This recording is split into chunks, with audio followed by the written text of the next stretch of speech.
Hey y'all, I'm Lily and I'm 24. So, my husband Eric and I thought we hit the jackpot with that decent house we bought for cheap. Well, let me tell you, that decision quickly turned into a nightmare when we discovered we had a bug infestation. Ugh, it was the stuff of horror movies. Picture this. Eric was away on a business trip and I was home alone minding my own business when I noticed these creepy crawlies invading my space. I almost passed out from the shock and disgust. I mean, who wouldn't? Panicking, I called Eric, sobbing, and being the sweetheart he is, he assured me that everything would be fine and I needed to get out of the house. He said he would sort everything out, but he suggested I call my mother-in-law, Iva, for help and a temporary place to stay since I didn't have many friends or family I could ask for assistance, and we lived near each other. I thought we got along quite well, but I was surprised when her response was far from supportive. She seemed annoyed and acted like I was being a nuisance. Can you believe it? I was already freaking out, and she was giving me the cold shoulder. Hi, Iva, it's Lily. I have something to tell you. Something's happened and I'm freaking out. Oh, what is it now, Lily? Can't it wait? I'm in the middle of something. Well, you see, I came home today and I found, bugs in the house. Lots of them. It's gross and I don't know. It's just overwhelming. Bugs? Really? Can't you handle something like that on your own? What do you want me to do about it? I don't know what to do, Iva. Eric's away and I'm alone here. It's just I can't deal with it alone. Eric said he's sorting everything out, but I wanted to ask. Could I stay with you for a few days while we get the house treated? Are you serious? Stay with me? No way. Can't you just find a hotel or something? Well, it's just that hotels can get expensive. We're kind of tight on money right now, and I thought maybe... Expensive? Oh, please, that's not my problem. Figure it out on your own. I'm not going to deal with your mess. I understand, Iva. I just thought we could help each other out. You know, since we're family. Ugh, fine. If you have to come, then I guess you can. I don't need Eric breathing down my neck about this. Trust me, folks, I was just as confused as you are right now. As I mentioned, we used to get along fine. I didn't know why she was being so rude to me at that moment. She must have been going senile. Thanks. Yeah, whatever. Just make sure you don't bring any of those bugs with you. I don't need you messing up my home. Don't worry, Iva. Thanks once again. I'll call you when I arrive. All right, so I finally arrived at Iva's house, exhausted from dealing with the whole bug infestation mess. I was so grateful for Eric because he sorted out as much as he could from his end, calling some exterminators and getting some people to move out some of our furniture and belongings to keep them in a storage unit. I went to my mother-in-law's house, but I was thinking about going somewhere else, considering the way she was treating me, but I couldn't do that. I had nowhere else to go. I arrived and I could see her scowling from her porch. I was lugging around my baggage, frustrated, tired, and sad from what had happened earlier. She saw me struggling. And you know what she did? Nothing. She just stood there, arms crossed, not even bothering to help me with the luggage. Instead, she started complaining about me being infested with bugs. Hey, Iva. Thanks for letting me stay here while our place gets sorted out. It's been quite a nightmare with those bugs. Nightmare is right. Are you sure you're not bringing those nasty bugs with you? I don't want them infesting my home. What? No, I'm clean, Iva. The bugs are back at our place, not on me. I've showered like 3 times since I found them. Well, I hope you're not bringing any eggs or something. Iva, come on. I'm not bringing any bugs or eggs with me. Can you stop being so rude? Rude? Me? I'm just looking out for my home. Okay, but there's no need to be mean about it. I'm already stressed enough dealing with this situation. I don't need you adding to it. I just don't want any bugs crawling around here. It's disgusting. I understand that, but it's not like I wanted to have bugs in my house either. Trust me, I wish this never happened. Well, maybe if you kept a cleaner house, this wouldn't have happened. Whoa, hold on. Are you seriously blaming me for the bugs? It's not like I invited them in. I'm just saying if you were more diligent with cleaning, maybe this wouldn't have happened. You've always been quite messy. You know what? I've had enough of this. I don't need you lecturing me about cleaning. I work hard and I do my best to keep our place tidy, but sometimes things happen that are out of our control. But she just kept making these snide remarks, acting all high and mighty. It was so frustrating, and I couldn't help but wonder where all this hostility was coming from. I finished unloading what I could, leaving the rest in the car, and coming inside. I tried ignoring Iva, but geez, dealing with geriatrics can be exhausting. There's so much to handle sometimes.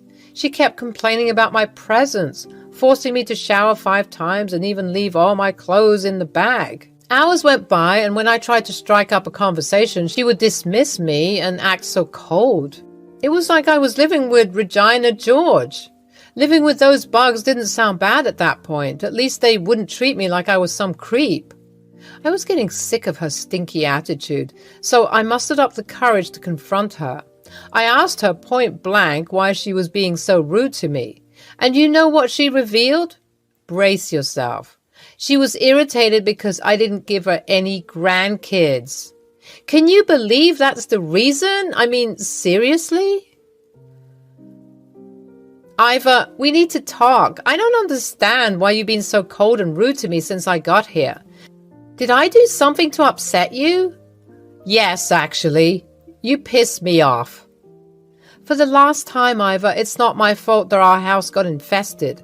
It must have been the faulty insulation from that cheap house. The exterminator said that the cheap insulating caused the house to be more humid than it needed to be, leading to... That's not what I meant. I'm angry with you because you don't want to give me grandchildren. How could you be so selfish? Iva, are you being serious right now? In that time, I remembered a few months back, the last time I'd spoken to Iva. During a casual conversation, I mentioned that Eric and I decided not to have kids right now because of the state of the economy and the world. Iva was quiet after I said that, and I didn't think much of it at the time. But now I realized she took it personally. She had this whole vision of being a grandmother, and I guess my decision crushed her expectations. But come on, it's my life and Eric's too. We get to decide when and if we want to have kids, right?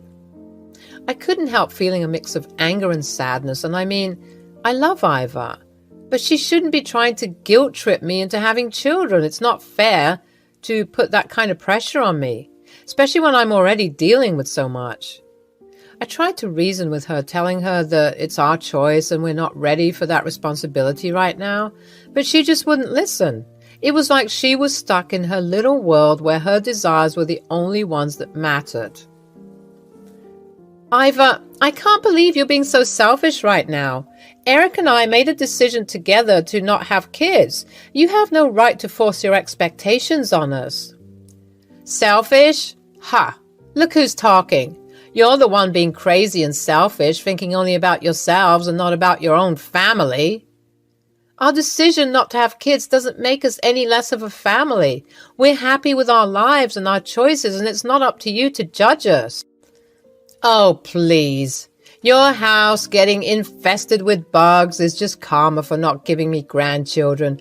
Maybe if you had kids, you'd have someone to take care of you and your house wouldn't be a disaster. That's a horrible thing to say, Iva. Bugs have nothing to do with whether or not we have kids. And trying to blame it on karma is just ridiculous. You may think it's ridiculous, but I believe in it. You're being selfish and karma is catching up to you. I can't believe you're being so mean and hurtful. I thought you were my family and that you cared about me. Cared about you? Ha! I care about my family having a future, and you're ruining that by not giving me grandchildren. It's not your decision to make. Eric and I are happy with our life together, and we don't need to have kids to validate that. You're just being stubborn and foolish. You'll regret this decision one day, and then it'll be too late. I won't regret it because it's our decision, not yours. And I won't let you or anyone else make me feel bad about it. You're just too selfish to see the bigger picture. You're robbing me of the joy of being a grandmother, and I'll never forgive you for that. I'm sorry if our decision hurts you, but it's not fair for you to put that burden on us. We're living our lives the way we want to, and you should respect that. Respect? Ha! You don't deserve any respect for being so heartless and selfish. I can't believe you're saying these things to me. I thought you loved me, but it's clear that you only care about yourself and what you want. If you loved me, you'd give me grandchildren, but you're just too selfish to do that. I won't let you guilt trip me into making a decision that I don't want. Our relationship should be based on love and support, not on trying to control each other. Love and support? You don't know the meaning of those words. All you care about is yourself. I'm done with this conversation. I won't let you continue to hurt me with your words. You have some nerve speaking to me like this and being in my home. I should kick you out right now. After she said that, I realized that I had to swallow my pride if I wanted a place to stay. I mean, where else could I go? I had no choice but to stay at her house for a while until our home was rid of those creepy crawlies. I suggested that we just keep our distance and give each other some space during this time. I needed a break from all the shouting and taunting that had just happened. But oh no, Iva couldn't let it go. She was all cocky, thinking she had won the argument, and she kept on making rude comments about the bug infestation and how it was some sort of karma for me not giving her grandchildren. Like, seriously? That's so absurd. I needed to get away from her, so I decided to go to the park for a bit. I just needed to breathe and clear my head from all the drama. I contemplated calling Eric and talking to him about it, but I didn't want to burden him with the drama. He was already doing so much, sorting out a household issue when he wasn't even home. He was my rock, for real, and I didn't know where I would be without him. When I got back and finally wanted to get some rest, I found that the guest room was locked. Can you believe it? I asked Iva to unlock it so I could sleep, and you know what she said? She said it was locked for a reason, that she didn't want me sleeping in the bed and potentially infecting it. Can you imagine how rude that was? I was so shocked by her inhospitability. I mean, I'm her daughter-in-law, for crying out loud. The least she could do is let me sleep in the guest room. I asked if I could sleep on the couch, but she just straight up said, "No, you'll sleep on the floor." I couldn't believe my ears. She repeated herself when she saw that I wasn't responding, thinking that I didn't hear her. Unfortunately, I heard her right the first time. So Iva dared to explain to me that she didn't feel comfortable having me stay in her nice clean beds because she thought I had bugs. Can you believe it? I was so insulted by that. Like, just because my house had a bug infestation doesn't mean I'm bringing them everywhere I go. I straight up told her she was acting crazy for even thinking I'd sleep on the floor. I mean, who does that to their own family? It's so rude and disrespectful. But you know what she said? She said, "If you're not happy here, you can find another place to stay." Can you believe her? It was already pretty late and I didn't want to deal with finding another place, so I decided to just bite the bullet and sleep on the floor. I found a mat in one of the closets and tried to make it as comfy as possible by pulling out some pillows and sheets from my luggage. I mean, it was the least I could do to make myself somewhat comfortable in this crazy situation. So there I was, setting up my mat in the living room, and then I saw Iva come downstairs with this smug look on her face. Ugh, she was getting on my nerves so much. She had the nerve to tell me that she had to go somewhere and that she'd be back later. And get this, she warned me not to snoop around looking for a key to the guest room. Can you imagine? It's like she thinks I'm some sort of thief or something. I couldn't believe the way she was treating me. It was like she was trying to make me feel unwelcome and uncomfortable in her own home. I was just so frustrated and hurt by her behavior. So after that whole mess with Iva, I went to sleep on that uncomfortable mat she made me sleep on. I couldn't help but cry myself to sleep because I just didn't understand why my mother-in-law was so mad at me. I mean, all I did was ask to stay with her temporarily while our house was getting fixed. I didn't deserve all this hostility. But then, a couple of hours later, I was woken up by the sound of Iva screaming in her bedroom. I rushed upstairs to see what was going on, and there she was, all folded up in that Murphy bed she had in her room. It was like the bed had malfunctioned or something, and it seriously injured her. She was screaming for help, and I was scared and shocked. I quickly tried to get her out of bed, but it wasn't easy. It seemed like the remote wasn't working. She was crying and wailing like a baby, and I could tell she was in so much pain. It was a terrible situation, and I felt so helpless. But then, amid all that pain, she accused me of tampering with the bed to make it malfunction. I was just as shocked as she was, and I tried to explain that I was sleeping the whole time and didn't even hear her come back home. Of course, I carried her downstairs and rushed her to the ER. It turned out that she had broken 2 ribs and had a fracture on her leg. It was a pretty serious situation, but she was going to recover just fine. I stayed by her side in the hospital. What? What is it? I just think it's funny how you were talking all day today about karma, and you've ended up in this situation. Iva was taken aback by my comment, but she quickly calmed down.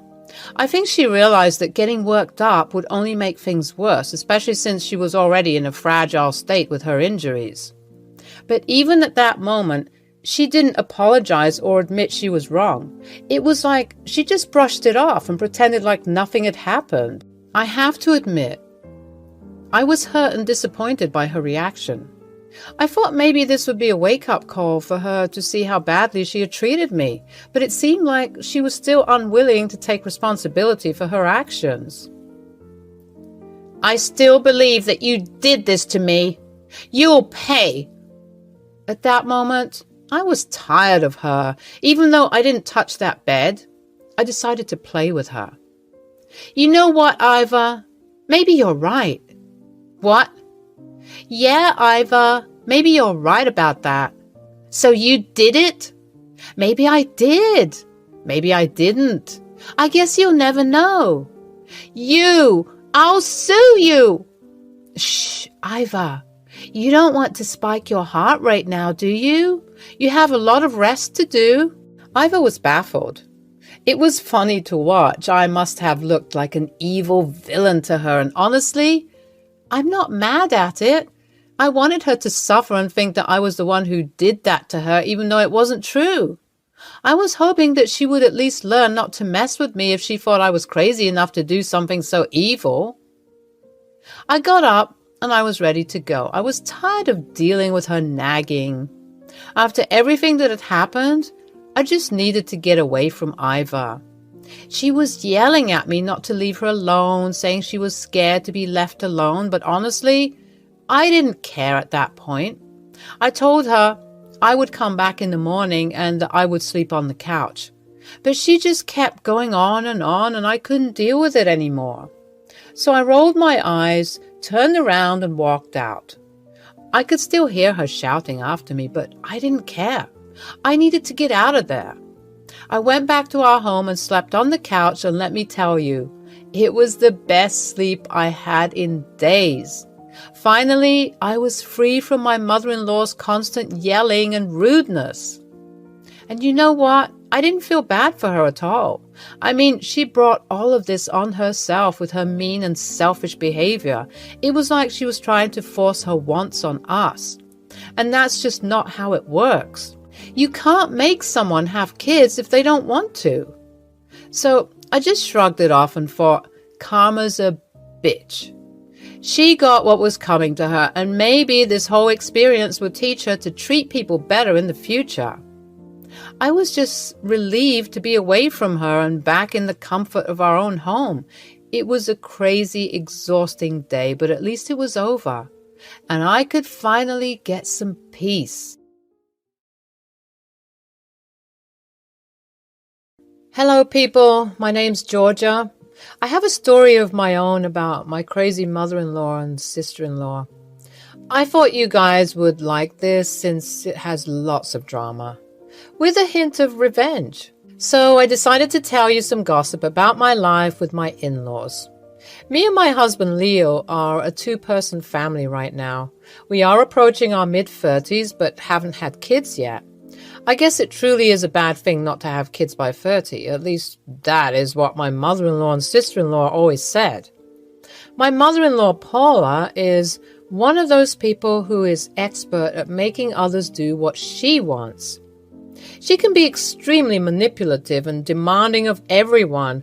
While she is easy on her daughter Alicia, Leo and his father John have the short end of the stick.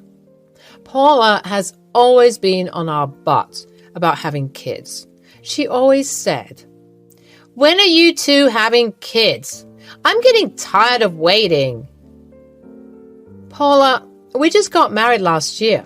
We want to be properly settled before planning our future. We will need time. That is not acceptable at all. You guys should have kids right now. I know you're holding your womb hostage. Leo for sure wants to be a dad. Mom, what are you saying? It was a joint decision. We both want to advance our careers a bit before we have kids. We have to be sure that we're capable of having kids. All this is nonsense. Taking care of children comes naturally. It is not good enough excuse for you guys to not have kids. Now that I think about it, it's actually pretty funny. Paula's own words could come back and bite her in the butt. Back then, neither she nor I knew it. Paula never stopped blaming me for not giving Leo kids, as if I was the one who didn't want kids. Alicia, too, joined in on the fun and gave her own opinions. She said, "It's such a shame Georgia can't give you grandchildren. How can someone be so cruel? She's getting old and won't be able to have kids after this. Georgia is such a horrible daughter-in-law. I have no idea why my son decided to marry her. I'm sure she's blackmailing him to not have kids." Georgia, what is your problem anyway? Are you infertile or something? No, Alicia, I'm not infertile, and even if I was, it is rude of you to talk like this. Don't tell her what to do. Alicia's right about everything anyway. She is my only hope now. I'm sure she'll give me the grandchild I always wanted. Paula was right about that one. A few months later, Alicia announced to everyone that she was pregnant. While Paula was super happy for her, me, Leo, and John were not that thrilled. You see, Alicia was 20 back then and not doing anything with her life. No job, no college, not even a plan for the future. All she did was sit at home and gossip with Paula. So when she announced her pregnancy, we had doubts about how she would take care of the baby. When we expressed our doubts, both Paula and Alicia reacted badly. It's not like we told her to give up the baby. We simply encouraged her to start being more serious about her future. We said, "Alicia, now that you're pregnant, you should start thinking about your career. A baby is a big financial responsibility. You need to be prepared to deal with everything." Why the hell would I think about that? Being a mother is my career. I don't need to do anything else. Since I will have full custody of the kid, his father will pay me money.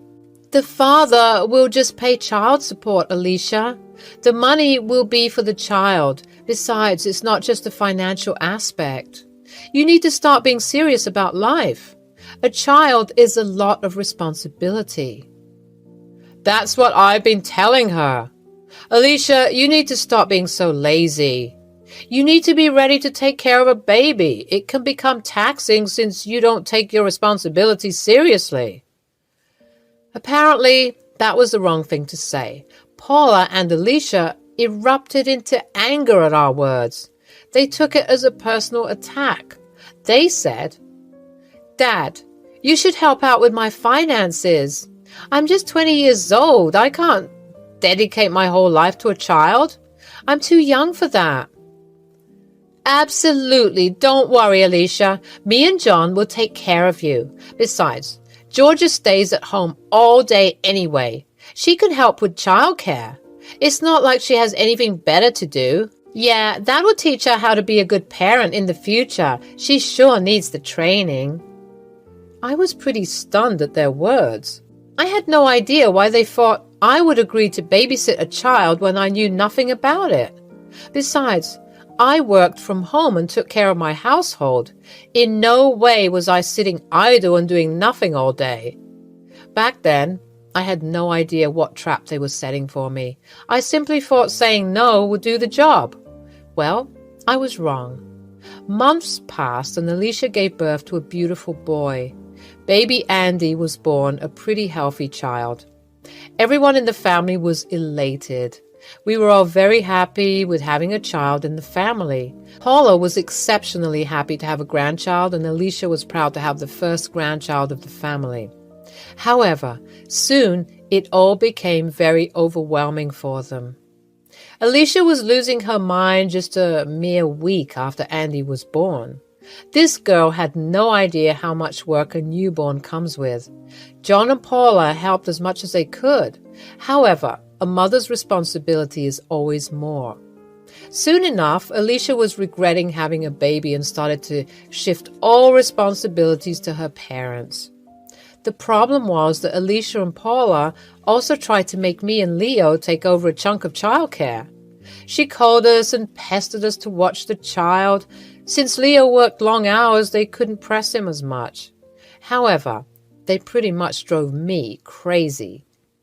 They said, "You need to take care of Andy more. Poor Alicia is always tired of looking after the baby. Georgia, you should be helping out. Don't be so lazy and selfish." "Andy is a few weeks old, Paula. I do not know about taking care of a child. I have already told you that. Even Leo is the same as me. Leo has work, so he gets a pass. You stay at home and do nothing. The least you can do is look after Andy in the morning. That way, I will have time to live my life a little. Every woman would want to look after a child. It's their job. You're being purposely difficult because I had my first grandchild." "Absolutely not, Alicia. No offense, but you are the one who chose to have a child. Paula and John help you out plenty. It's not my job to take care of your son." "How dare you say that? You are the aunt, and you should look after Andy. Alicia is just a young girl. You're old enough to look after a child. Don't give excuses." No matter how much I tried to make them understand, they wouldn't listen to me. In their eyes, I was a bitter old lady who would rather lounge around than take care of her nephew. I was getting pretty tired of their persistent bullying. However, I had no idea that things would get much worse. One day, I saw that I was added to a strange group chat. It was only me, Paula, and Alicia. I thought that it was really weird that they would add me to anything. I mean, it's not like we were all best friends. Then, the texts started to come in and I knew why I was in the group chat. They said, "Hey, Georgia, I was texting you to tell you that me and Mom will drop off Andy with you tomorrow. You need to babysit him till dinner." You have to be kidding me. Andy is a newborn. You can't just leave him with me. I cannot look after him. I have work, plus I don't even know how to take care of a baby. Well, I don't know that either, but I manage. You'll manage as well. I'll be at your house bright and early. No, I will not agree to this. You can't just leave your newborn with anyone at this stage. I'm not agreeing to this. Don't be a jerk, Georgia. My daughter is exhausted from looking after Andy, so we will go have some fun tomorrow. She is a young girl and needs her share of fun. You cannot deprive her of it. Now stop arguing because it won't work. We will drop off Andy with you tomorrow. No matter how many times I said no, they kept pestering me to accept. In the end, they stopped replying to my texts entirely. I was offended and pissed at the fact that they wanted me to be a standby parent. When I showed Leo the texts, he tried to play it cool.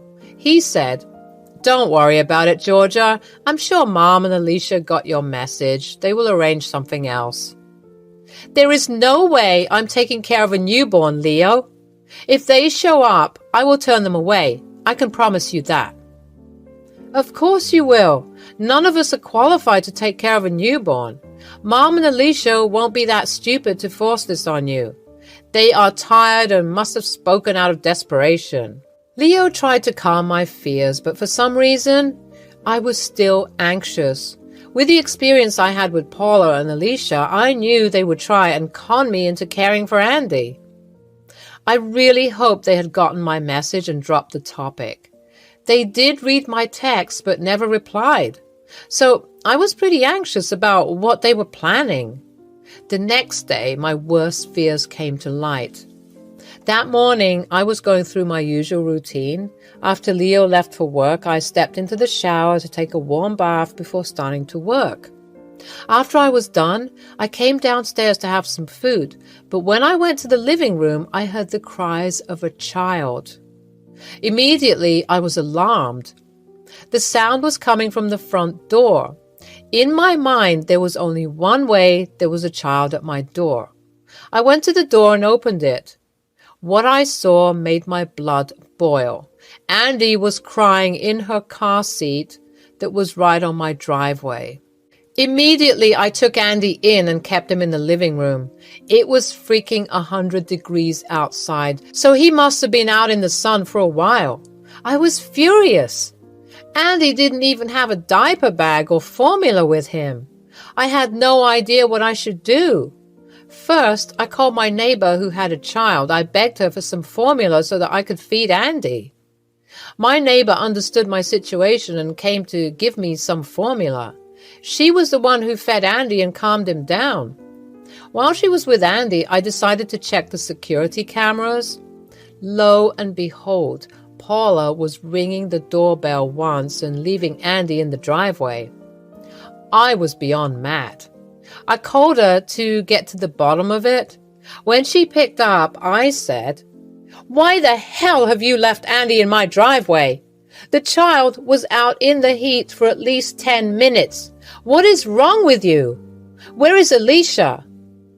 "You need to calm down, Georgia. Alicia's with me. My poor daughter is tired of being with the baby, so I took her out for a fun day. We will be gone till dinner." "What? But what about Andy? He can't be here all day." "You need to take care of him now. Alicia is tired of looking after Andy. She needs a break. You are the aunt, so you better step up and help out. You sit at home and do nothing anyway." "You cannot do this, Paula. You are insane. This is child abandonment." "Don't be so dramatic. You're clearly at home and can take care of the child. Andy is not abandoned at all." "Listen to me, Paula. I never signed up to take care of the child. You didn't even inform me when you dropped him off here. You and Alicia need to come back immediately or there will be consequences. We are already at a nail appointment. We have way too much planned today. Don't be a witch. Now, I'm going to hang up and turn off my phone so that we can have some fun. Bye." Saying that, Paula simply hung up on me. I was shocked by their irrational behavior. Alicia had also turned off her phone or blocked my number. After 15 minutes of trying to reach them, I was fuming. So I decided to make them face some serious consequences. First, I called Leo to put some sense into his head. When he picked up, I said, "Leo, your mom just dropped off Andy on our doorstep. She didn't even call me, just rang the doorbell and left."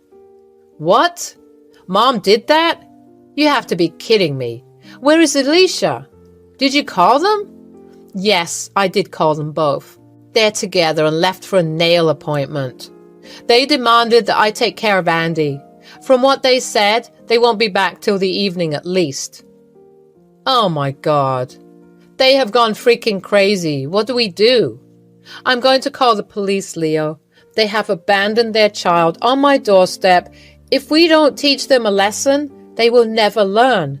What they did today was unsafe and highly inappropriate. You're right about that, Georgia. Fine. Let me try and reach them. If they don't answer, you can call the police. After hanging up, Leo did try to reach Alicia and Paula. The calls never went through. Paula had only left him a message saying that I needed to stop being a witch and look after Andy. Leo was furious and told me to call the police. That started a chain of events that Paula or Alicia never predicted. I called the police and they were at the house in no time. After shaking them all the security footage and text messages, they called CPS and took the baby into their care. I knew that the police tried to get in touch with Paula and Alicia. Since they switched off their phones, the cops were forced to contact John. John did call me immediately after the police got in touch with him. He was at work and was forced to drive to the police station to get the baby and talk to the cops. When he called me, he said, "What is going on, Georgia? I got a call from the cops that Paula left him at your door." I'm extremely confused. Paula and Alicia are not picking up my calls either. Alicia and Paula left Andy on our driveway. I think Alicia was in the car with her. It's 100 degrees outside. Paula just rang the doorbell and left. I was in the shower and didn't even hear it. I found him when I heard him crying from my bedroom window. Shit. This is insane. I don't know what has gotten into them. Paula told me that you agreed to look after her. I had no idea she would do this. I would have stopped her. Hell, they left the child in this heat. I am sorry for calling the cops, John, but what they did risked the health and safety of Andy. He could have had some health consequences from being too long in the sun. What if I hadn't heard him? Georgia, you didn't have to apologize. You did the right thing. None of this is your fault. Don't worry. I have put up with Paula and Alicia's behavior for a long time now. I think it's time they have some punishment. I'll take care of everything. Don't worry. John hung up the phone and I could tell that he was pissed. Hell, all of us were, actually. Not only did I feel enraged at Paula for crossing my boundaries, but also at Alicia for casually abandoning a child. I may not have a child, but that doesn't mean I'm not worried about Andy. I would have gladly taken care of him if I was free and if he literally wasn't a newborn. Paula and Alicia pushed me too far, and now they would face the consequences. The day went by and Leo returned home from work. Just as we were about to have dinner, Paula showed up on our doorstep. She was literally pounding at our front door and begging to talk. When we opened the door, she fell on her knees and started to cry. She said, "Georgia, please tell the cops that you lied. Tell them that there has been a misunderstanding. They already arrested Alicia for child endangerment and neglect. They'll take me too once they find me. Even the CPS has gotten involved. Alicia will lose the baby. Please don't do this." Both of you belong in jail. You have absolutely no problem abandoning a child. Now you are here begging for mercy. I've put up with your boundary-stomping acts for so long. Today you crossed all limits and put a child in danger. We thought Andy was safe. You would have looked after him. I knew you wouldn't turn away a child, so I thought I could just drop him off and leave. This wouldn't have happened if you had just agreed to babysit. Stop blaming this on Georgia, Mom. You have some nerve trying to justify your actions. You left a baby out in this heat wave. You are a monster. Georgia is right. You belong in jail. As for Alicia, I am sure her ex would be a much better parent than her. She deserves to have Andy taken away. Don't say that, Leo. John has already told me that he won't help. He doesn't even want me in the house anymore. He's threatening to leave me. All of this can be solved if Georgia just talks to the cops and says that it was a misunderstanding. Paula kept crying and begging us. She wanted me to go to the cops and say that it was a misunderstanding, that it was my fault everything happened. Leo was getting extremely pissed, and so was I. Leo then threatened to call the cops to take her away. She got scared and left. In the aftermath of the police call, Paula was ultimately arrested when she tried to flee from the city. She was promptly put in jail, just like Alicia. No one from the family wanted to help them out.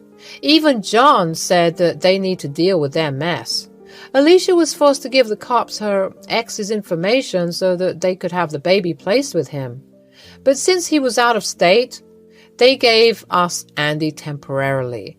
John agreed that this would be the best solution at the moment. Andy stayed with us until his dad flew here the next day. He brought his lawyer so that they could get emergency full custody of the child.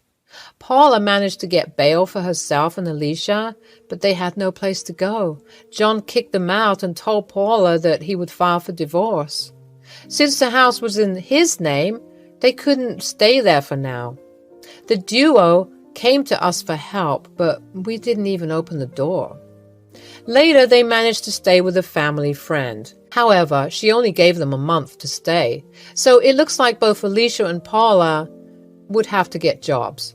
It seems unlikely that Alicia will get anything more than just visitation for now. She's unemployed with no place to stay. CPS won't allow her to keep the baby, and neither will the courts. Me and Leo have both blocked their numbers, so we are currently staying away from the drama. Only the future will tell what comes out of this. However, we are sure both Paula and Alicia will have way more trouble than they have now.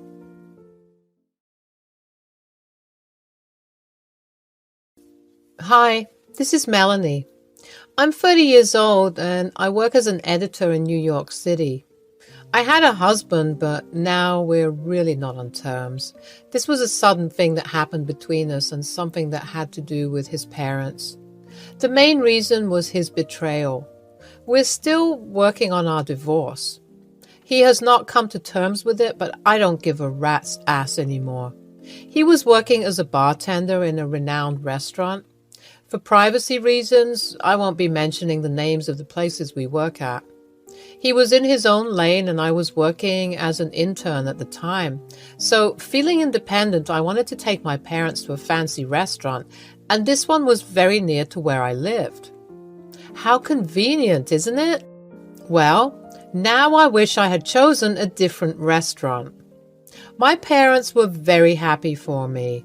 I was always an underconfident girl, so the fact that I got a job in New York as an intern writer really changed my perspective. They were hesitant at first, but when I assured them, they agreed. New York is a big city, and somehow, with the favor of luck, I managed to find a second-hand apartment.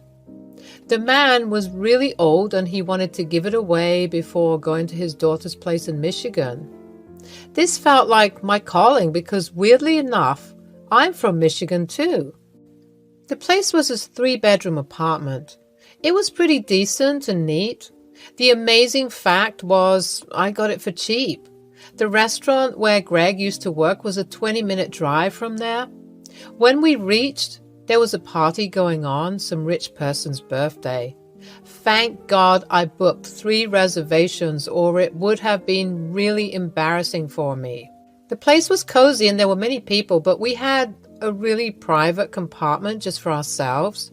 We were having a casual chit-chat about work and life when suddenly a waiter came and handed out drinks to the 3 of us.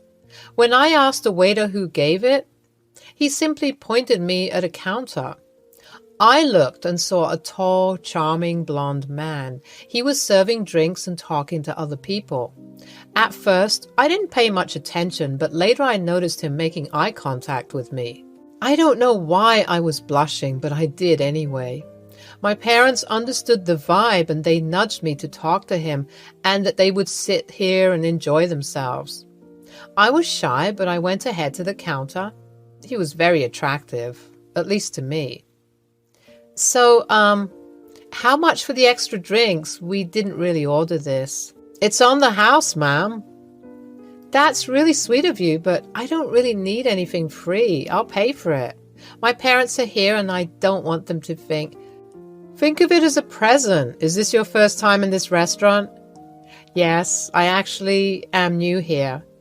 I've got a job as an intern recently. Oh, really? Me too. I just joined here. It's been a month. That's nice. It's nice to see someone like me here. Before we even knew, we were already giggling and laughing at stupid things and each other's jokes. Greg had a friendly demeanor, and my 27-year-old heart couldn't contain the emotions they were feeling. As I said, I was very shy and kept to myself, so had very few friends during school and uni life. For some reason, Greg made me feel at ease, like I can talk to him without thinking. Melanie. And yes, maybe sometimes when I feel bored and stressed with work, I wouldn't mind a drink or two. Well, Melanie, it was really a pleasure knowing you. His parents lived in Australia. He was born there, but he decided to come to New York City later on because it was his dream city. He was always wary of his family. He loved them a lot, but also was scared of them. He would often call them and request them to come visit. The thing is, I did not like it when he hid me from them. He would always say that he was with someone from work. You keep hiding me from them. Is it a problem?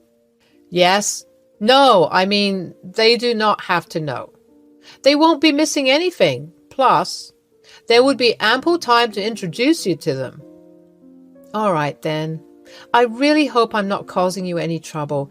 I just like being with you, and I just want us to be a bit honest with each other, that's all.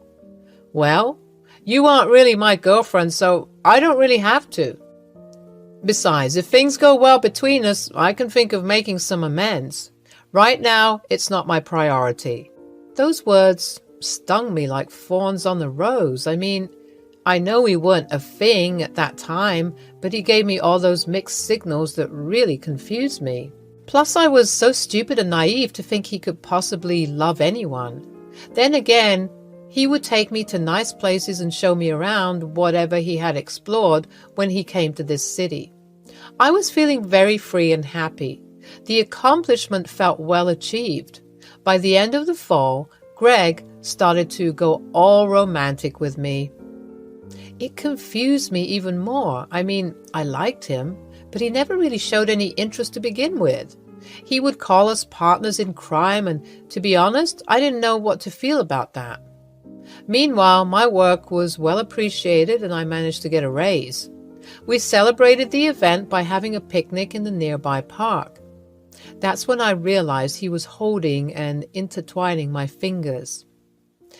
I felt a tad bit uncomfortable. I didn't like how he was toying with me. So, Melanie? Yes? What do you think of us? What do you mean? You know what I mean. I feel nice around you, if that's what you want to know. Just nice? Nothing more? I don't know what else to say, Greg. You said we were friends, and you are a good friend. Friend, you say? Do you think friends like spending this much time together? I had nothing to answer. Greg wanted me as his partner. It has been almost a year and a half since we've known each other, and I'm getting old. I told Greg that I needed time. He'd said he'd wait, but not for long because he is too impatient. He moved in with me soon after, and it started to feel like the real deal. Even my mind started to feel conflicted the moment he drew the ring. I did say yes. It sounded as if those were the only words that wanted to come out. The proposal was grand, and it made me feel really special. I was happy that it was Greg. I don't know if this was bad luck or a bad omen. Greg lost his job within 4 months of getting married. After the official business was done, Greg happily moved into my apartment. We took our time fixing the space so that we can make room for everything. My parents were happy, but also skeptical. I mean, why wouldn't they be? Greg was the kind of husband who would really love me, but not seem to acknowledge me in front of other people. There were times when we went to parties and he would let me go to hang out with his friends. He would not really introduce me until I made the move. He still wouldn't tell his parents. So, babe, shouldn't we let your family know once? Yes, in time. Not now. Why are you always in a hurry? Again? Why not? Jesus, Greg, this is too much, don't you think? What is wrong with us? Look, I have a lot of explanations to give and I need time. So don't meddle in things you don't understand. I didn't understand what the explanation was, but I was patient. The only thing that I wanted from him was to acknowledge me. He would go meet his boys every now and then, sometimes without informing me. I would receive his phone calls after he had reached there. This would continue for a while when he suddenly lost his job. The reason he gave me was that he fought with his colleague and did some collateral damage. He told me that he would borrow my money for a while until he gets another job. I remember him crying in his bedroom like a little boy. I wonder what goes on in that head of his. Well, don't worry about the money. Just let me at least know what's going on. It's an emergency, and I promise I will make it up to you once I get the job, okay? I tried to keep our house together, made some renovations and changes. My parents were also sending me money sometimes so that I could handle the household a bit more efficiently. I was happy to feel independent, but you see, sometimes money can get spent very quickly. I too need support, and as much as I love Greg, I wanted him to help me as soon as possible. One day, his words fell on me like explosives. Honey, I have something to tell you. My parents, what about it? They will come to visit you. I mean us. Huh? Okay. Did they say when? In 2 days. I've arranged everything. I just need you to do a small favor. Okay. Can you please tell my parents that I bought this apartment and all the other things? They are unaware of the fact that I don't have a job, and it would be kind of embarrassing if they, I know it sounds weird, but my parents are really judgmental and scary if they get to know I lost my job. Babe, please understand this. Okay, fine. It is temporary. You know how bad I am at lying. They won't know. Don't worry. I just try at least, please. Whatever you need. I didn't like the offer he made, but I had nothing else to do. I thought maybe it was temporary, so I let it slide this one time. Greg was suddenly very loving and caring towards me. He would make me breakfast and sometimes even dinner. It's not like I wasn't enjoying it, but I couldn't help but think that it felt rather odd. I wanted to take a few days off so that I can spend some time with his family. My boss was kind enough to give me 3 days and also promised to not cut any money. I was, after all, a hard-working woman. They will be here any minute. Is everything ready? How do I look? You look fine. Just stop fidgeting. You are making me nervous. Yeah, okay, I'm fine. The cab reached in front of the apartment gate around the afternoon. I was very nervous, but I knew that I had to be my very best self in front of them. They came upstairs looking very stern and serious. I had never met someone who would look as intimidating as his parents. They were tall and blonde just like him, but their faces had a disgusted expression. Once they entered the room, they were rather pleased. They scanned every nook and cranny of the place as if they were judging the household that I so dearly built. But then again, my credit wasn't there. No bad. Pretty nice. Love the little decor. Your choice? Yes, mostly, and a little bit of help from Melanie. Oh, yes, the wife. What is it that you do, dear? I work in editorial content. Oh, a writer, basically. Yes, well, not like an author or something, but yes. Why don't you sit and relax? I will get you all something to eat. Isn't that Melanie's job, dear? She must be making you work really hard. Oh, no. I love to help around. Melanie, dear, why don't you get to know each other? I would go and get something to eat. Sure.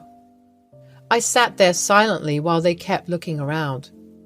I was feeling hella nervous.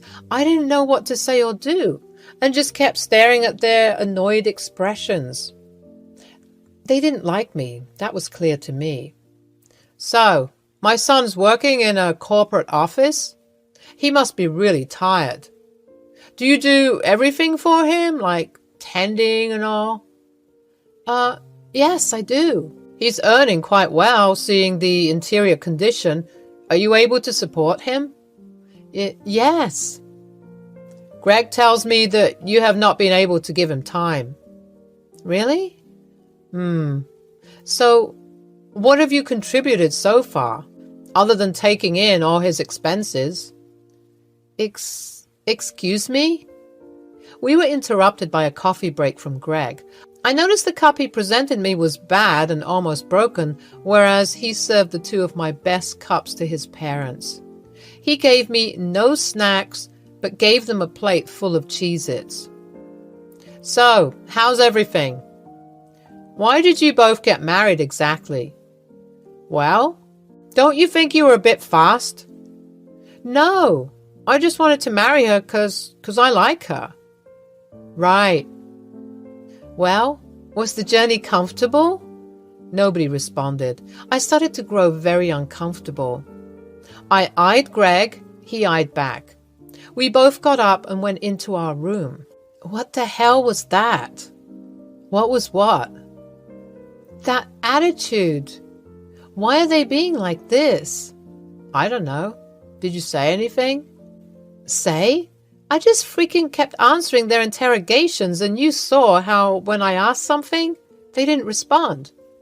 Well, maybe they're just jet-lagged. They'll be fine. Let's take them out today. Can I borrow your card? This is wrong, Greg. They think I don't do anything for you. This is terribly insulting. Honey, I know.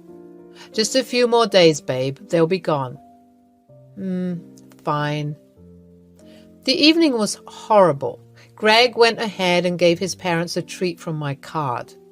I didn't feel welcome, so I loitered around the shops and stuff. I was feeling lost. I didn't know if things were going well at all. I was thinking about the times when I made important decisions. Well, the fact that I did rush with marriage says a lot. I mean, many people take these decisions pretty lightly. I sighed and scrolled through my phone. My best friend from work left me 3 messages. I felt like I could just call him once. Hey! Yeah, what's up? You didn't reply to me. Caught up with a situation here. I think I messed up. I'm scared. With Greg? Yeah. Well, how about we meet up tomorrow? Oh, wait, you took 2 days off. Anyways, I can't.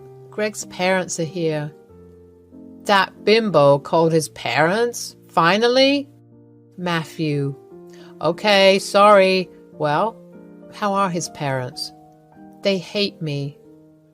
The conversation would have gone on for a long time when suddenly I heard footsteps from behind. I immediately cut the call. It was Mary. She looked like she would beat me or something. I was low-key expecting that, not gonna lie. She came and glared at me. Well, enjoyed the... You are robbing my son of his money. What? You have been depending on him for so long. He's devastated. Wait, what did he tell you? That you are a leech. My hands became cold. I was speechless. This wasn't happening to me. Greg told me to pretend, but we didn't talk about this type of pretense. I was the leech, the one who was holding him off for so long, who made the apartment worthwhile for living in, who took care of him. I heard you've been taking half the ownership of his. I will not let that happen. Give him full authority over this place. What? Authority? Half? I'm not really clear on what you are. You will not share this apartment with him. Gold digger. Seduce my boy for his money? I should have known from the start. Take your belongings and leave. We do not approve of this marriage. I looked behind her to see Greg and my father-in-law chatting and smiling at each other. Tears were filling my eyes. My anxiety rose to its peak. I could feel my throat drying up, but I knew I had to cover for Greg until I got the chance to speak to him. I smiled at him, and he didn't return it. We head back. I was really exhausted. I wanted to speak to him, but he was still talking to his parents. Once it ended, he came to the living room and switched on the TV. I sat beside him. So, can we leave the pretense? Just for a little while? Sure. I love you. Me too. So, whatever you cooked up with your family, it is temporary, right? Look, Melanie, maybe you should go back to Michigan for a while till I figure this out, okay? My parents are going to stay for a while. What are you saying? You heard me. That was it. The last conversation I had. He gave me silent treatment no matter how much I questioned him. He didn't budge. He just went silently to bed. I was crying all night at Matthew's place. His wife was really sweet to give me a space to stay for the night. I was kicked out of my own house. Matthew was dumbfounded by the situation. You do know that you still have the power to destroy his life, right? He's still jobless, using your card. Yes. Look, give him the ownership of the apartment. After all, he won't be able to pay the bills. The debt will kill him. But what if he refuses to take the offer? He is so dumb. He will. He thinks he can get away with it. What about our marriage? Are you kidding me? You still want to stay with that turd after all this? Please, you deserve better. I had a thorough discussion with Matthew about what to do next. It was a difficult execution, but if I pulled it out well, this would work. I saw my phone that day. Greg called me 3 times. I messaged him saying I made a decision. The next day, I met Greg in a nearby cafe. He apologized to me greatly. I remained silent. Well, I know things are messed up. Look, for now, go to Michigan and stay with your parents. I will take care of the things here and then come back to take you. Sure. And? Then I'll try to get a job. But for now, can I please keep your card, honey? Yeah. I've also decided on giving you ownership of the apartment. For now, let me pay all the bills. Later on, you can return me back. Wow! Are you sure? Yes. I will make things right, babe. I promise. I realized how easily he took the deal, without even thinking about all my hard work and effort. I knew then it was all over. And also, he is dumb. I went back to Michigan and requested my boss to let me work from home since I had a family emergency. My boss was extremely considerate. I cried a lot at my parents' house. I told them everything and they were furious, but they didn't scold me. I learned a valuable lesson. Now it was time to take action. I blocked my card, which was being used by Greg. After the ownership was given to Greg, I made sure not to keep any written documents on me, claiming I would continue to pay bills and stuff. So naturally, I cut that off too. Let's see how he pays all the debt piling up. Matthew gave me another offer of a cozy 2-bedroom apartment somewhere near my office back in New York. I accepted it. It was kind of him to help me out through this process. I went to court along with my family and worked on the divorce papers that would be sent to him soon. I made sure he was cut off from all supplies on my part financially and emotionally. He was dependent on me. He thought he would lie and keep me away from everyone and would also use me for his own benefit. Now, that's not going to happen anymore. Enough. After a month, I received an unknown call. I picked it up and surprisingly, it was Mary, Greg's mother. She was frantically crying and apologizing. "Is this Melanie? Dear, it's me, Greg's—" "Oh, yes. How can I help?"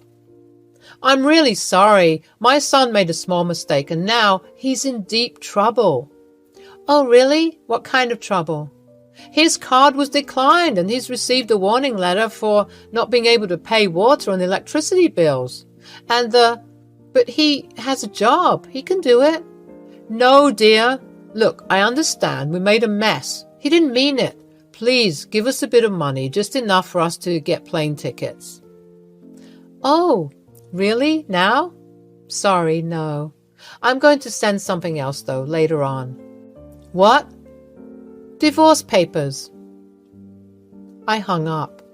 It was hilarious how Greg didn't even have money to pay for his parents' flight tickets to get back.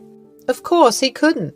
He was probably planning to bring his parents here permanently since he had to pay for his parents' bills back in Australia.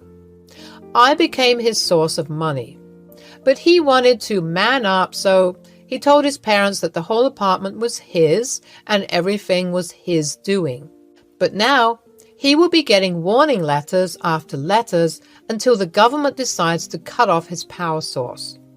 He has to pay all of that at once. I wonder how he will be managing. I don't care anymore.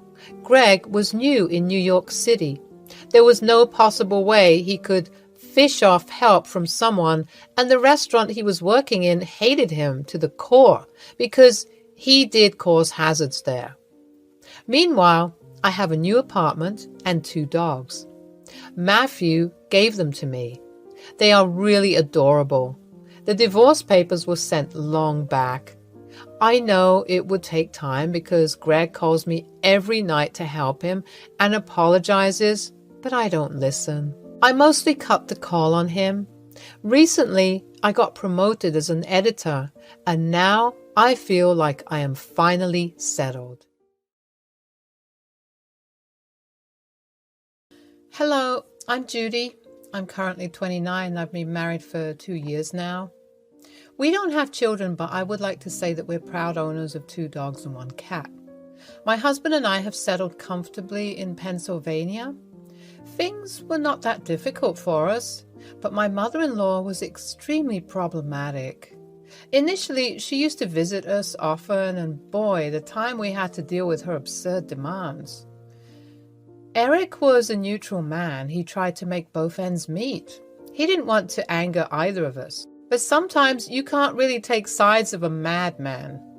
I was working as a cashier in the local departmental store at the time. It was a boring-ass job, and my shift was mostly from early morning to evening until my colleague took my place. The pay was terrible, but it paid my bills nonetheless. It was like a day like this I met Eric. He came into our department store along with his mother. They were looking for some cosmetics and cooking items. I found him really cute. He was tall, had glasses, brown-haired, and had a good sense of fashion. He just strolled around with his cart. I was waiting patiently for them. The moment he approached the counter, my heart skipped a beat. He was even cuter up close. As I was making their bills, his mother demanded that I segregate some of the items in different packets. Geez, I hate when I have to do that. Why can't she and her son do it? Mom, not again. Here, let me do it for you. No, baby, let the young girl do it. She knows her job. She gets paid for it. I get it, but there are a lot of items. If we don't provide an extra hand, it's going to take forever, and there are people waiting in line, Mom, please. Son, when I say I want the young girl to do it, I want her to do it. Now be a good boy and stand aside. This was probably the weirdest thing I witnessed. I was 26 at the time and he was probably 27 to 28. Still being treated like a big baby. I giggled quietly to myself. The son was super embarrassed. He couldn't even make a single eye contact with me. After all the things were packed, they left. The mother was overly talkative and demanding. She waited for a whole ass 8 minutes, guiding me on how to put what in what packets. When something was done not to her liking, she would immediately stop you and make you do it whole damn thing again. I feel bad for the girl who would marry the guy. A hell of a woman she would have to deal with. I was done with my shift for the day. I got changed and headed outside when suddenly I saw someone walking up towards me. It was the guy from today morning. He looked so flustered. He bought a few things and handed it over to me. Hey, look, my mom was very rude today and I'm sorry on her behalf. She can get a little... Oh my God, you really didn't have to. That is awfully nice of you. It's all right. I have dealt with customers like that. Yeah, but well, how can I make it up to you? It was just a small thing, really. You don't have to worry about making it up to me. Geez, besides, you already got, checks the packet, ice cream. I do run an art gallery, like I'm the curator. Well, in simple words, I manage artists' work and showcase their talent. People come to watch and critique and all other boring stuff, but it can get a little less boring if you can come to my place for a little cup of coffee. What do you say? Are you asking me on a date? Well, if you want to look it that way, then be it so. You don't really mind, do you? I don't, but is this all for what happened today, or... To be honest, no. I found you really cute, and damn, this is embarrassing. Rather, visit my gallery. I'll get time to muster some courage by then. Here's my card. You can give me a call at any time. It was a pleasure meeting you. Looks at the card. Eric, I'm Judy, just in case. Pleasure was all mine, Judy. See you soon. Let's hope so. He left with a swag. I must say, I have hit some jackpot this life. A curator who owns an art gallery shows interest in plain old boring me?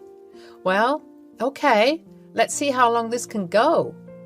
Weeks passed and the memory of our encounter lingered in my mind. I finally mustered the courage to take Eric up on his invitation.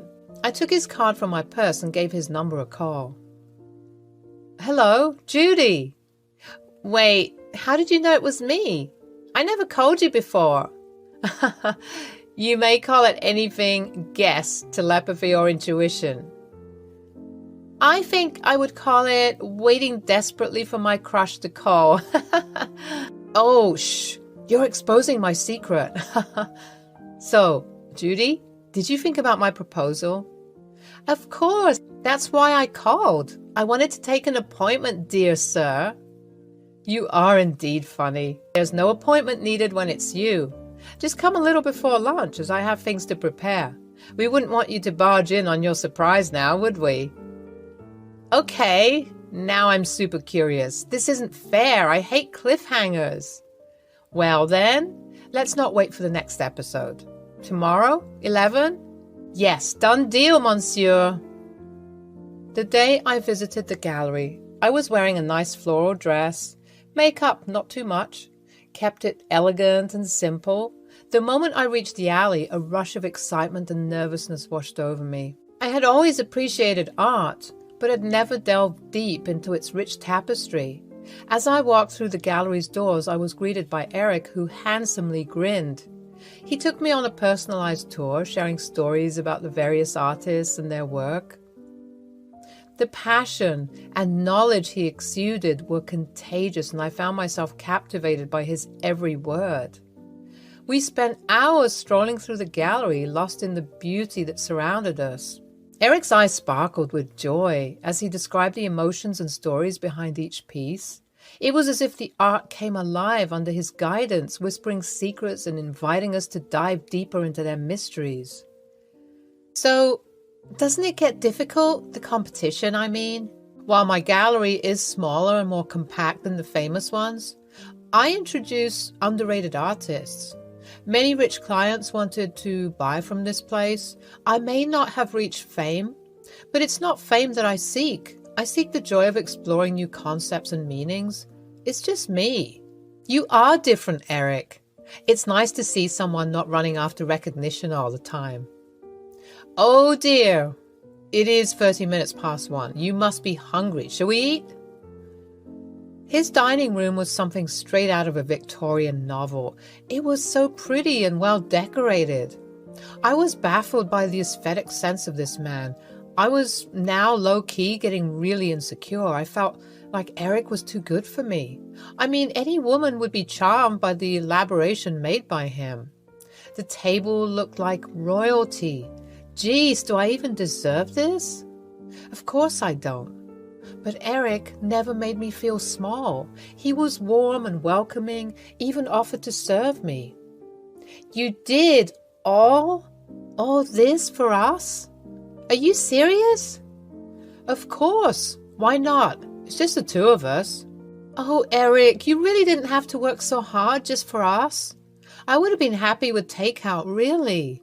Nonsense. Takeout for a lovely lady? Absolutely not. We were having such a wonderful time with beautiful background music taking place. I almost got lost in my own wonderland when suddenly we both heard rapid footsteps down the hallway. It came closer to the door and the door swung open. It was Eric's mother. The woman made a dashing entrance which reminded me of those soap opera actresses. I tried my best to contain my laughter. Oh, here you are. I've been screaming your name and no response. How hurtful. I thought you weren't home, but here I see you're having dinner with a... Eric's eyes widened with a mixture of shock and concern. He quickly rose from his attempts to conceal his uneasiness. My heart raced as I stood up, feeling a wave of anxiety wash over me. I had not anticipated this unexpected encounter with his mother. Mother, this is Judy. She's a friend. A very special friend. I know who she is. The lazy cashier from the departmental store. I can remember her face when I need to. His mother's piercing gaze shifted from Eric to me, her eyes following my every move. I felt a sudden urge to shrink under her gaze, but I stood my ground, determined not to let her judgment affect me. Well, Eric, I didn't realize you were inviting street cats into our home. It would have been nice to be informed. Mom, please don't talk like that. I was about to. I wasn't aware that you were coming today. Well, I was here to deliver my home-cooked pie, but you have a whole food galore going on yourself. I'll just keep it on the table. Whether you eat it or throw it, it's up to you. Oh, Mother. Mrs. Anderson, how about you join us? I mean, we do have plenty, and we would love it if you could make some time. Kim was unfazed by my proposal. She kept the pie on the table and looked sharply at Eric. Well, I hope you're enjoying your meal, dear. Remember, we have an appointment later. Don't let this distraction get in the way. She left. The room was filled with silence. I felt like the aftermath of a tidal wave hitting a lonely shore. We tried to keep our composure after that. I could see Eric was shaking. He did seem like the sensitive kind, and I loved that about him. I poured some champagne into his glass. He looked at me. He couldn't help but feel extremely at fault for his mother's behavior. Eric, I understand if you need to go. Judy, I'm sorry about my mother's behavior. It's complicated. But I don't want her to ruin our time together. Let's finish our lunch. As we continued our meal, the sound of laughter gradually filled the room once more, pushing back against the lingering tension. We focused on the love and companionship we shared, allowing it to be our shield against the toxicity that occasionally seeped into Eric's life. We used to have secret outings and risky dates. His mother was always up on his heels. She would always call and ask him if he was with me or not, He would give some excuse and then cut the call. The connection between Eric and me blossomed into a deep and profound love. We continued to explore the realms of art, creativity, and life together, allowing our shared passions to strengthen the bond that grew between us. However, with each passing day, the disapproval from Eric's mother, Mrs. Anderson, grew more evident. She made her disdain for our relationship known. She opposed our love and dismissed it as nothing more than a passing phase. Her constant disapproval cast a shadow of doubt and uncertainty over our path. But, despite the hatred from Mrs. Anderson, Eric and I never wavered in our commitment to each other. We faced the world hand in hand, supporting one another through thick and thin. Eric always had a clear head. I was the hot-headed one, but I had surprised myself by remaining calm whenever a heated argument rose between Kim and us. We were equally persistent and soon decided to get married. Whether it was out of spite or love is a debate for some other day. I settled in with Eric. Of course, Kim didn't attend the wedding. She claimed it to be an atrocity.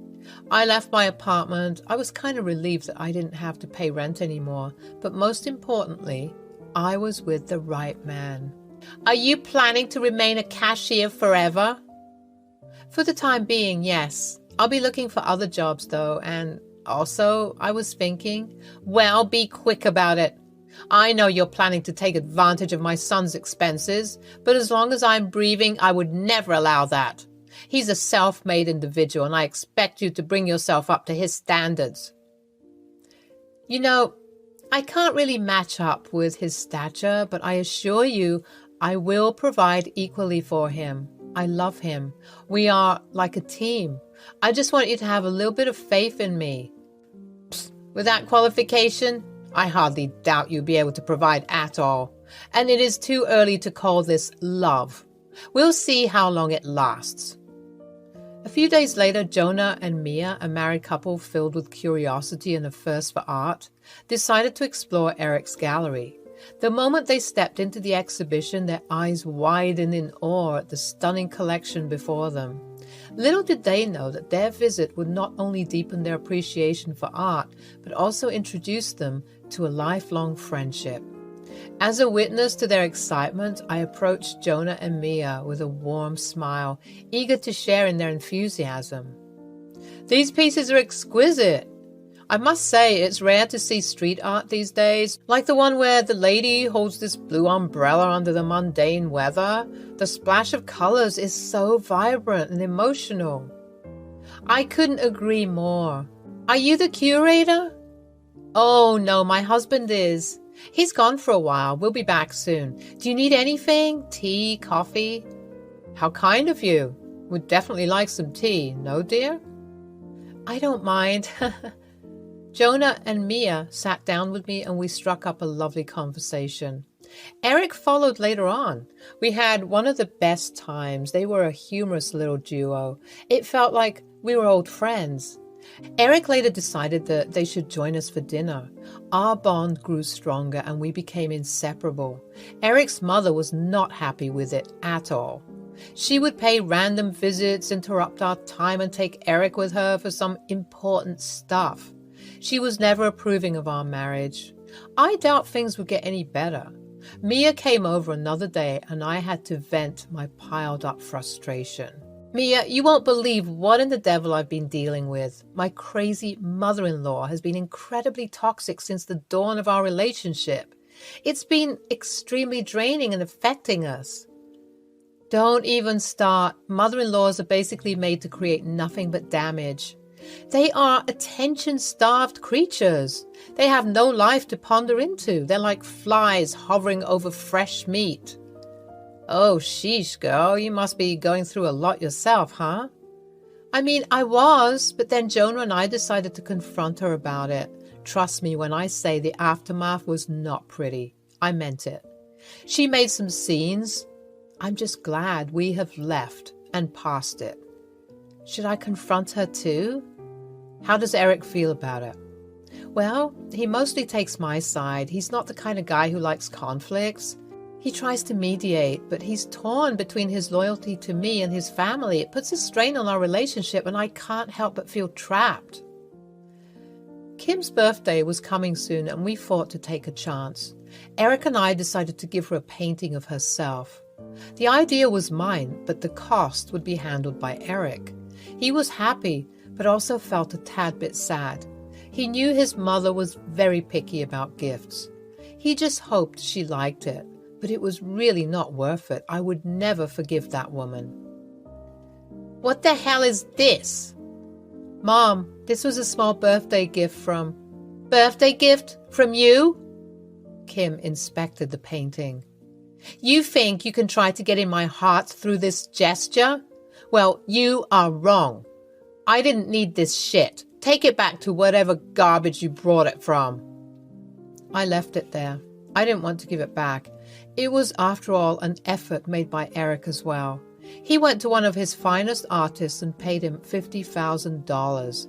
That is no joke. I felt so bad. I told him I will pay it off to him bit by bit. He charged me nothing, but I can't let him through bankruptcy just for his mother. When I came back, I couldn't believe what I saw. I stood there in utter shock, witnessing the most vile character of a human being. My mother-in-law, whom I had tried so hard to please and win over, had just torn apart what she believed to be a gift given by me. But little did she know her impulsive act had unleashed a wave of regret that would crash over her in an instant. The room fell into an eerie silence as mother-in-law stood, holding the torn canvas in her hands, an evil smirk on her face. Her eyes glinted with what appeared to be satisfaction, unaware of the weight of her actions. I watched as the torn pieces of what she believed was a valuable painting fluttered to the floor.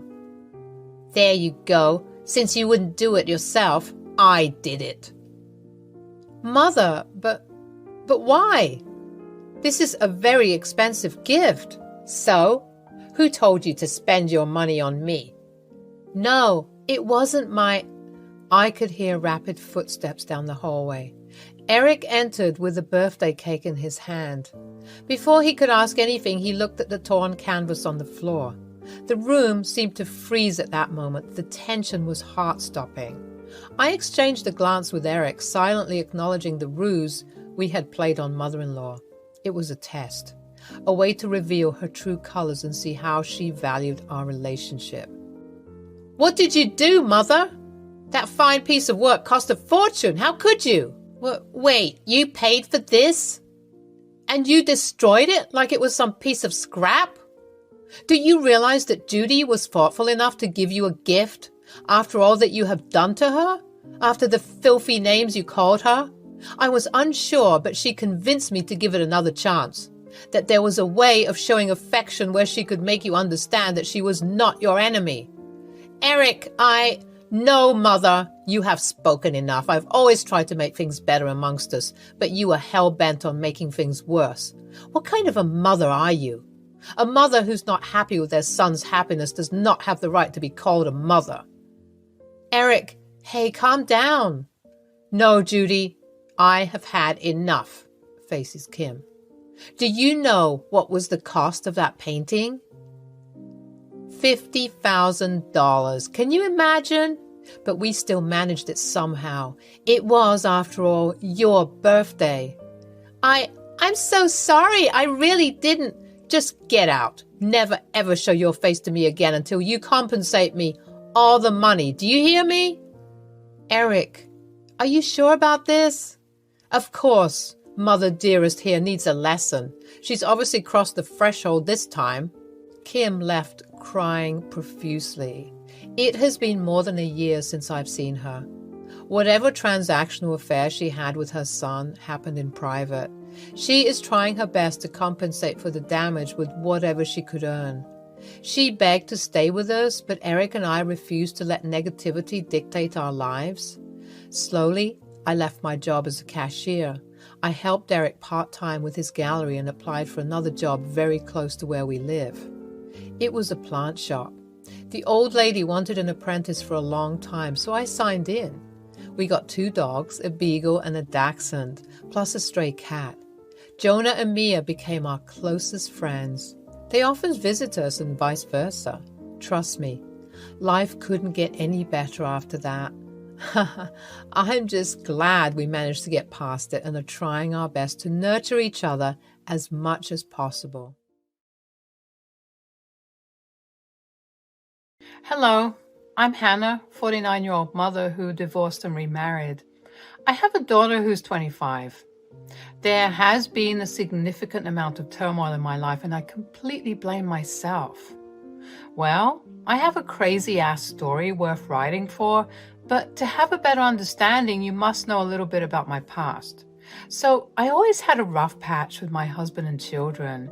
We had lost interest in our lives. We were dating not for long when I got pregnant, and then we had to kind of get married. Liz was only 7 when she witnessed the first proper fight between us.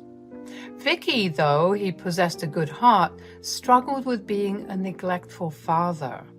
He often prioritized his work and personal interests over spending time with our child. I, on the other hand, became an overprotective mother, constantly worrying about my child's safety and well-being. Our differing approaches caused tension to grow between us, and it seemed like we were slowly drifting apart. As the days turned into weeks and the weeks into months, our struggles intensified. We would have heated arguments about our parenting styles, each of us stubbornly holding on to our own beliefs. Vicky believed that giving Liz more independence would allow them to grow and learn on their own, while I feared that her safety might be compromised if I let go of the reins. The strain of our disagreements extended beyond parenting, infiltrating other aspects of our relationship. We became distant, spending more time apart than together. Our once frequent laughter and shared adventures were replaced with silence and strained conversations. I even tried to talk it out with Vicky.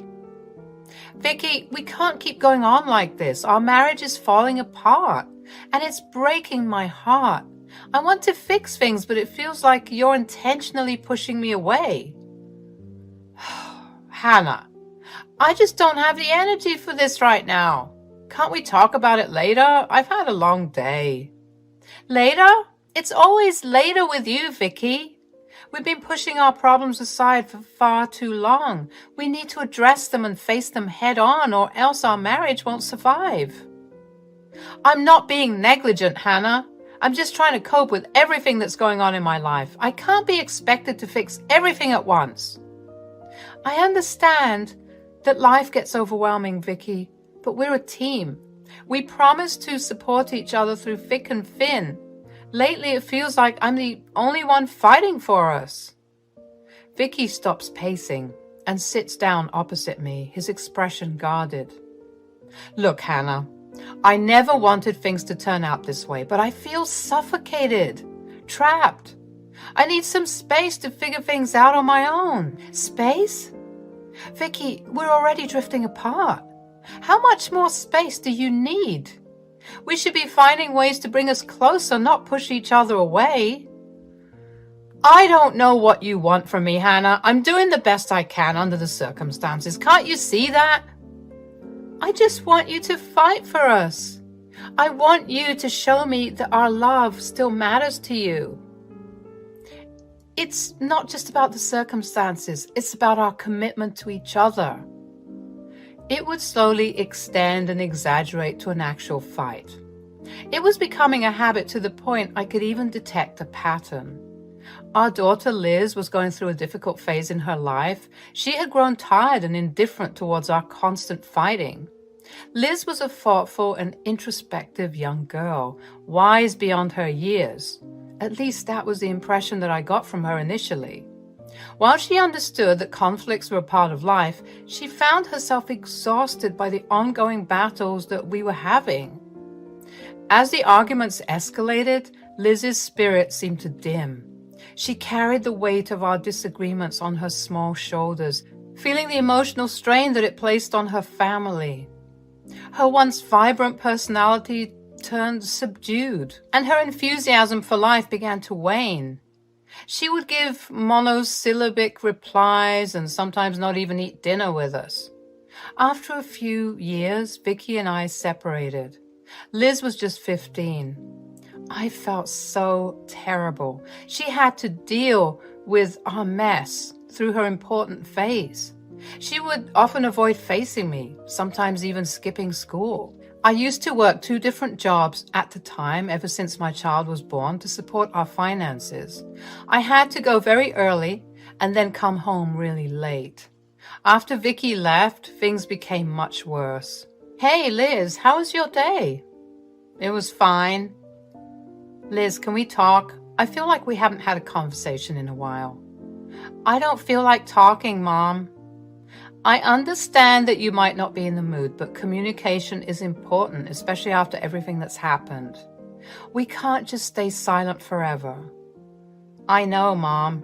It's just hard for me, okay? Talking feels awkward." "I get it, Liz. It's been tough since your dad and I got divorced, and we all have different ways of dealing with it. But we're a family, and we need to support each other. We can't let silence drive us apart." "I know I've been distant lately, but it's not because I don't care. It's just everything feels different now Dad is not here. I miss him." Change can be scary, especially when it's something as significant as a divorce. But remember, Liz, we're still a family, even if it looks a little different now. We can create new traditions, new memories, and talking is an essential part of that. I guess I just don't know what to say or how to start. We don't have to force a conversation, but we can start small. Tell me one thing about your day, no matter how trivial it may seem. "Well, I made a new friend at school today. Her name's Emily." "That's great, Liz. Tell me more about Emily. What do you like about her?" "She's really funny, and we both like drawing. We exchanged sketchbooks, and it was cool to see her artwork." "That sounds wonderful, dear. It's fantastic that you found someone who shares your interests. It's quite hard to get anyone like that. Maybe you could invite Emily over sometime and we can all have an art session together, over a cup of tea and all." "Yeah, that could be fun, I guess." Our conversations were always short and simple. Sometimes she would want to share something, sometimes she wouldn't. She always wanted to get into small conversations about her dad. I felt like she was in desperate need of a father. She always preferred her father more than me. Vicky took her fishing, picnics, and long drives. They had a good father-daughter bonding. I was the one who was rigid and skeptical about things. I didn't want to join them since Vicky never really talked to me. He interacted with our daughter, asked her how she is and all, but then that's it. She sometimes wants to meet him, but I don't allow it. I was always scared that Vicky would take my daughter away from me. I understand I was not able to properly give her constant support, but it is just because I wanted her to go to her dream college. Her dream college was Ivy League.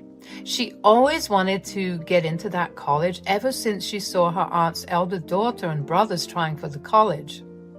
The only drawback was it costs a lot of money, and I wouldn't be able to afford it if I don't get my head deep in work.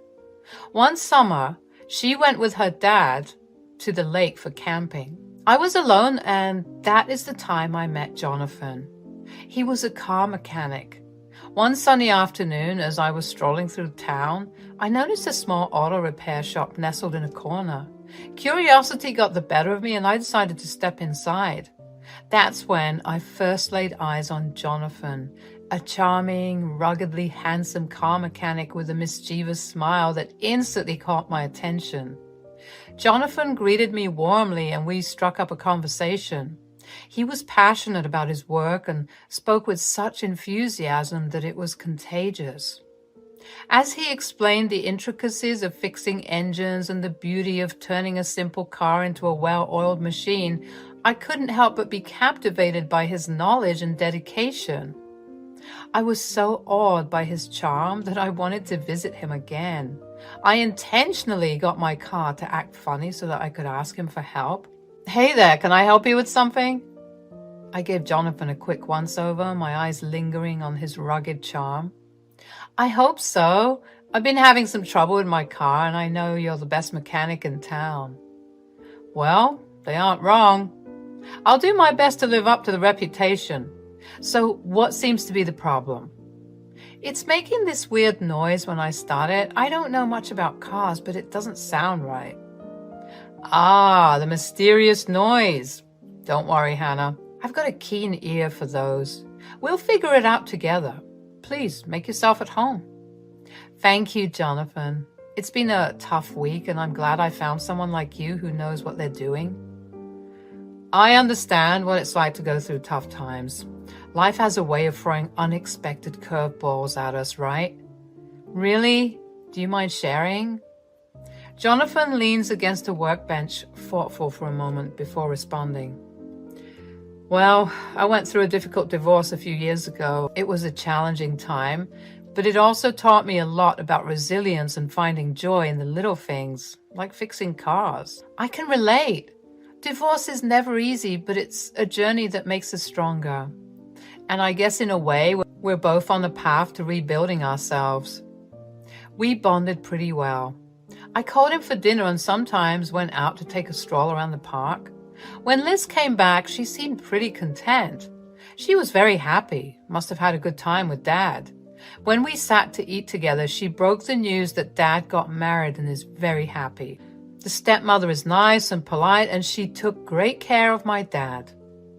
I wasn't really unhappy. I was just sad that he gave so much effort into finding another person within a few months of our divorce, but couldn't even make amends to make the current one better. "I will never get married. It's not my thing." "Then why did you get married to me? It's not like I forced you into it. I gave you a choice." "You very well know why. If you weren't pregnant..." "Was that my fault? Is that under my control, Vicky? You were the one who was reckless and stupid." "Fine. I have ruined your life. Then why the hell are we still talking, huh? We should split up. You go your way and I go mine." "I want you to take some responsibility, Vicky. I understand that this life was our mistake, but we have a child now." "Why would you try to run away like this? I mean, how could you even think about it?" "Liz will be fine with you." The conversation always echoed in my head. As Liz grew up and was preparing for college, I, on the other hand, became a drained old woman. Jonathan would meet me in secret from time to time, but I was too scared to confess this to Liz. What if she reacts badly to this? It began gradually, with Liz and I including Jonathan in our mother-daughter outings. At first, I feared that Liz might feel overshadowed or neglected, but instead, she welcomed his presence with open arms. He took the time to understand Liz's interests and hobbies, supporting her in her endeavors with unwavering dedication.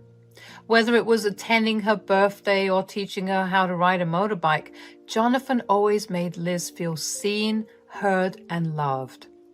But as the days turned into months, Liz began confiding in her stepmother, seeking solace and guidance. They would spend hours engrossed in conversation, sharing stories, dreams, and even their worries. Their connection was built on a foundation of trust and understanding, a relationship that blossomed naturally and beautifully. It wasn't long before I realized that Liz preferred the company of her stepmother over me. At first, it stung, and I couldn't help but feel a twinge of jealousy. But as a mother, my ultimate goal was to see my daughter happy, and it warmed my heart to witness the genuine love and affection between them. "Are you going to Vicky's?" "Yeah, after class." "Why?" "Class is going well? Made new friends?" "Yeah, Mom, it is. Bye." "Do you want Jonathan to drop you?" "No, it's cool. Dad would drop me. He's waiting outside." "'Kay, bye." It was not like Liz didn't like Jonathan. She was rather conflicted with her life. Her stepmom was probably a nice character, I wouldn't know. I have never seen her. The shock came on me when ultimately she decided to move in with Vicky and his wife. I wanted to stop her, but I couldn't do it. I know many will think she was being ungrateful because I was the one paying her bills for college. My body broke, my shoulders heavy with burden. I felt like I lost my flair for living because I was so hooked on working hard for her. I had to leave one job and even emailed Vicky that I can't go on like this. If he can contribute to her, that would be good. I have done my part of the bargain. Jonathan spoke of his son a lot. He said that he left after knowing that his mother left him when he was an infant. He probably has never seen his mother's face. Jonathan had burnt all her pictures and thought that his son would come to terms with it. But he was misunderstood, and then his son left. Jonathan, is everything okay? You seem a bit off today. Jonathan looks up, his eyes reflecting a mix of sadness and frustration. It's my son, Ethan. He left home last week, and I can't help but feel like I've been played for a fool. What happened? Did something go wrong between you two? Jonathan sets down his tools and leans against the workbench, collecting his thoughts. We had always been so close, but lately he's been asking a lot of time about his mother, my ex-wife. She was very childish and loved being pampered. She loved me a lot, as she said, but when she got pregnant, she started suffering from postpartum depression and then became worse. One day, she suddenly left me without a word. Later on, I found out she had settled somewhere else. Ethan was just an infant. I took all his responsibilities myself. Has Ethan given you any reason to believe that he was manipulated? Jonathan's frustration started to seep into his voice. He's been acting differently, echoing his mother's words, questioning my decisions. Kept saying that I'm forcing him to not see his mother, and I am the villain in this relationship. I feel like I've lost my son. I reached out and gently placed a hand on Jonathan's arm, offering comfort. We stood by each other. We were each other's mental and emotional support. I have received a letter from Vicky saying that I should continue paying a bit since he doesn't have his earnings strong. I said yes for the time being, but I don't have the energy to continue 2 jobs like that. A few years later, when I received a call from Liz, she announced to me that she was going to get married. She met this very handsome boy in college who was her senior, and they have been dating ever since. Only recently they decided to tie the knot.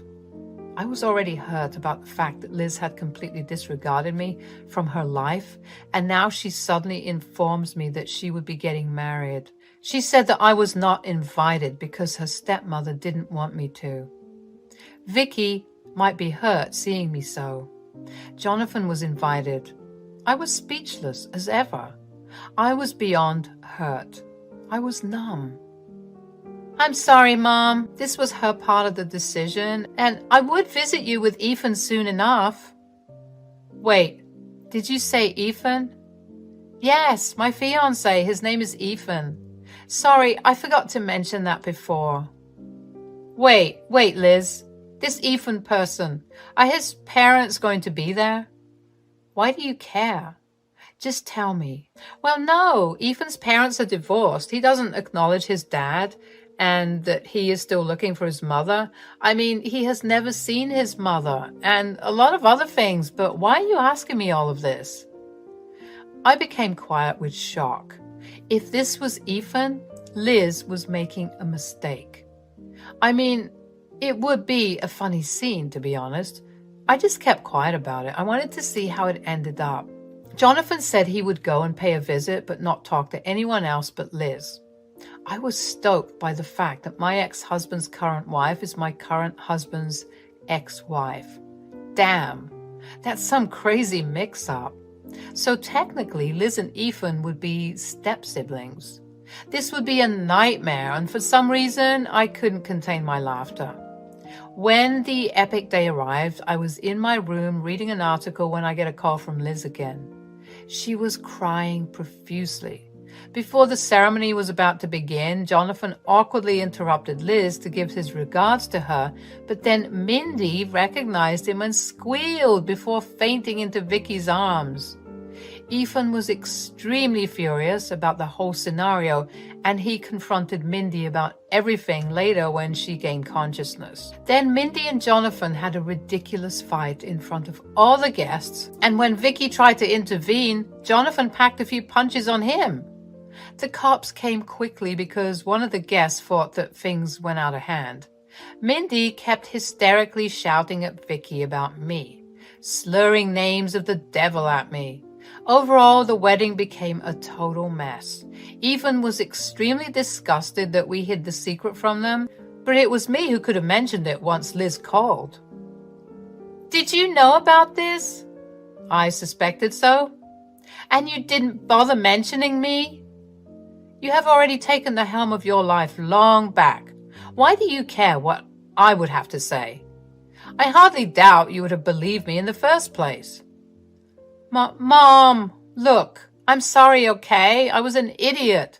I should have stayed with you, and I was planning to. You are not invited here anymore, Liz. Jonathan and I would be moving to Texas soon. I would rather suggest that you and your father deal with things from now onwards.